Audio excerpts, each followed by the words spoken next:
বেনাপোল বন্দর দিয়ে ভারত থেকে যেন মিথ্যা ঘোষণায় কোনো পণ্য বা চোরাচালান দেশে ঢুকতে না পারে, তাই বেনাপোল বন্দরের বাইপাস সড়কে বসানো হয়েছে একটি মোবাইল স্ক্যানিং মেশিন। তবে যান্ত্রিক ত্রুটির কারণে 1 বছর ধরে বন্ধ রয়েছে এটি। পরে বেনাপোল বন্দর কার্গো ভেহিকল টার্মিনালে নতুন আরেকটি স্ক্যানিং মেশিন বসানো হয়। 3 মাস আগে এর পরীক্ষামূলক স্ক্যানিং শেষ হলেও পণ্যবাহী কোনো ট্রাক স্ক্যানিং করা হচ্ছে না। ফলে অবাধে বৈধ পথে চোরাচালান এবং অনিয়মের ঘটনা ঘটছে।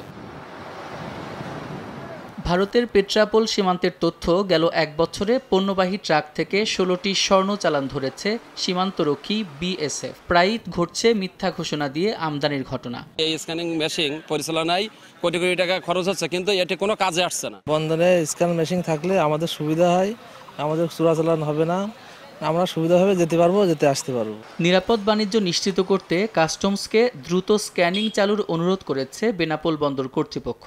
আমদানি পণ্যের ক্ষেত্রে ঘোষণার বাইরে কোনো পণ্য আসছে কিনা বা নিষিদ্ধ কোনো পণ্য ঢুকছে কিনা সেগুলো নিয়ন্ত্রণ এবং পর্যবেক্ষণ সহ মনিটরিংয়ের জন্য স্ক্যানিংটা চালু থাকা আমি মনে করি যে এটি অত্যন্ত গুরুত্বপূর্ণ। তবে বিষয়টি কাস্টমস কর্তৃপক্ষ কর্তৃক নিয়ন্ত্রিত হয়।